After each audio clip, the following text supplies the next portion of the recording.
Hello everyone, I welcome you all at HSSC computers YouTube channel. तो बहुत सारे बच्चों का ये कमेंट में डाउट आ रहा था और बाकी भी मैं देख रही हूँ कि कन्फ्यूजन है सबको कि मंडी सुपरवाइजर की अगर हमारी पोस्ट आती हैं और ऑक्शन रिकॉर्डर की अगर पोस्ट आती हैं तो कौन सा कंप्यूटर डिप्लोमा इसमें वैलिड रहेगा। तो मैंने सोचा चलो आज मैं आपके लिए वीडियो बना देती हूँ कि कौन सा कंप्यूटर डिप्लोमा वैलिड है यहाँ पे। ये जो लास्ट टाइम जो मंडी सुपरवाइजर की रिक्रूटमेंट हुई थी उस टाइम पे उन्होंने एक गजट निकाला था, मैंने ये वहां से लिया है कि कौन कौन सा डिप्लोमा, कौन कौन सी डिग्री, कौन कौन सा सर्टिफिकेट कोर्स जो है वो वैलिड होगा।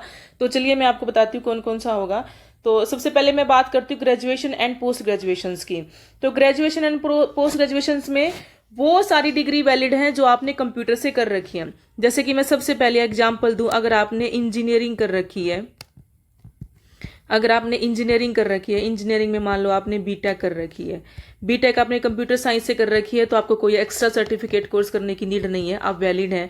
मान लो आपने बीई कर रखी है, बीई कंप्यूटर साइंस में कर रखी है, तो भी आप वैलिड हैं। और अगर मैं सिंपल ग्रेजुएशन डिग्री की बात करूं, हाँ, और इसमें आपने बीटेक कंप्यूटर साइंस के साथ साथ आपने आईटी से कर रखी है, आईटी से आपके पास कोई भी डिग्री है, इसमें आप एक चीज और ऐड कर लीजिए, कंप्यूटर साइंस और आईटी, आईटी मतलब इंफॉर्मेशन टेक्नोलॉजी।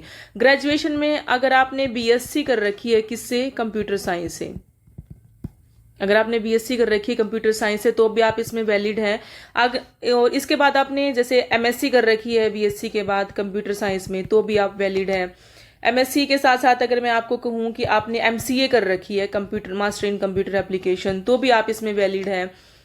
इसके अलावा कोई भी ऐसी चीज जो ग्रेजुएशन और पोस्ट ग्रेजुएशन में आपने कंप्यूटर एप्लीकेशन में कर रखी हो, आईटी या कंप्यूटर एप्लीकेशन में आपने कर रखी है या कंप्यूटर साइंस से आपने कर रखी है, तो आप सारे के सारे इसमें एलिजिबल हैं। आपको कोई भी एक्स्ट्रा डिग्री या डिप्लोमा लेने की नीड नहीं है।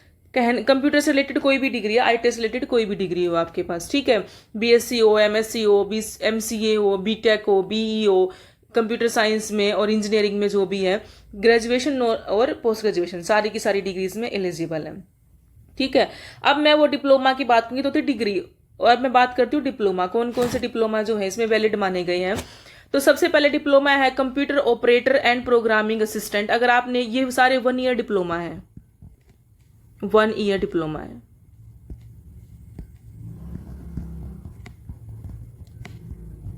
1 ईयर डिप्लोमा, कौन कौन से, अगर computer operator and programming assistant आपने कर रखा है तो आप एलिजिबल हैं। डेस्कटॉप पब्लिशिंग में अगर आपने कोई डिप्लोमा कर रखा है तो आप एलिजिबल हैं। 6 month data entry operator DEO का अगर आपके पास डिप्लोमा है देन आप एलिजिबल हैं। Computer hardware and networking maintenance में अगर आपने कोई 1 ईयर डिप्लोमा कर रखा है तो भी आप एलिजिबल हैं। लेकिन उसके साथ कंडीशन है कि ये सारे के सारे डिप्लोमा जो है वो इस डिपार्टमेंट के थ्रू होने चाहिए, skill development and industrial training department, ठीक है। ये कंडीशन है कि जो भी इसने डिप्लोमा दिए हैं वो सारे के सारे इनके द्वारा इशू होने चाहिए। उसके बाद आगे बताऊंगी। उसके बाद अगर आपने सर्टिफिकेट कोर्स कर रखा है सीडेक से 144 144 घंटों का तो भी आप एलिजिबल हैं। अगर आपने सर्टिफिकेट कोर्स कर रखा है HKCL से तो भी आप एलिजिबल हैं। और हार्ट्रोन, देखिए मैं भी आपको यही सजेस्ट करूंगी कि आपके पास कुछ भी नहीं है और आप चाहते हो कि आपके मार्क्स अच्छे हैं, मंडी सुपरवाइजर में आपका सिलेक्शन हो जाए, तो आप हार्ट्रोन से डिप्लोमा कीजिए अभी। क्योंकि हार्ट्रोन क्या है ना, एक तो गवर्नमेंट बॉडी है, ये हमेशा पूरी लाइफ टाइम वैलिड रहेगा, और वैलिड हालांकि ये सारे रहेंगे, लेकिन हार्ट्रोन में क्यों सजेस्ट कर रही हूँ क्योंकि हार्ट्रोन हर डिस्ट्रिक्ट में मिल जाता है आपको, हर डिस्ट्रिक्ट में आपको इसका सेंटर मिलेगा, तो ये आपके लिए इजी अप्रोचेबल रहेगा कि आप यहाँ से कोर्स कर सकते हैं। तो हार्ट्रोन का आपने कोई सर्टिफिकेट कोर्स कर रखा है तो आप वैलिड हैं। हार्ट्रोन डिप्लोमा कर रखा है आपने फाइनेंशियल अकाउंटिंग में तो भी आप वैलिड हैं, आपको कोई दूसरा बनाने की नीड नहीं है। अगर आपने district council for child welfare से कंप्यूटर का कोर्स कर रखा है तो भी आप वैलिड हैं। या फिर अपने जो एक सर्विसमैन है वो सारे नेवी हो, एयरफोर्स हो, आर्मी हो, जो वो अंदर फोर्सेस के अंदर रह के जो डिप्लोमा करते हैं कंप्यूटर के, वो सारे के सारे इसमें वैलिड है। अब आप चाहो तो हार्ट्रोन से एक कोर्स कर सकते हो, ये fundamental of computer, I don't know ये मतलब कितने वीक का होता है ये, लेकिन आप हार्ट्रोन में जाओगे तो आप उनसे मिनिमम मतलब मैं आपको सजेस्ट करूंगी कि एटलीस्ट आपने 6 मंथ तक का कोई डिप्लोमा कोर्स कर रखा हो, उससे कम ना कर रखा हो आपने। और मैंने भी फोन 1-2 जगह पता किया हार्ट्रोन से कि एग्जैक्ट कौन सा डिप्लोमा है जो गवर्नमेंट जब हम जॉब लगेंगे तो वो वैलिड हो पाए। तो चलो मैं आपको कल बता दूंगी एग्जैक्ट अगर मुझे पता चला तो। और आपको इसके रिगार्डिंग और कोई भी कन्फ्यूजन हो तो आप मुझसे कमेंट सेक्शन में पूछ लीजिएगा, मैं आपके कोशिश करूंगी हर जवाब देने की। तो और एक इन्फॉर्मेशन मुझे आपको ये शेयर करनी है कि अब आपको मैं सोच रही हूँ कि पुलिस और ग्रुप डी के लिए मैं आपको रोज़ साइंस की क्लासेस देना शुरू कर दूँ।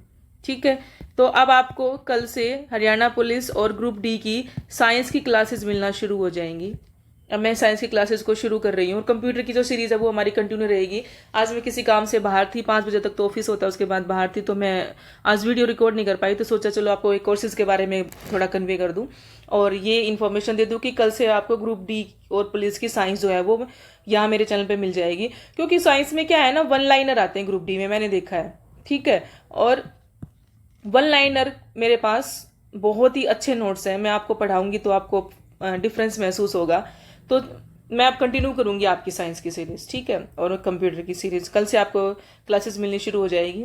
तो चलिए, that's all from my side, मिलते हैं कल। Thank you so much.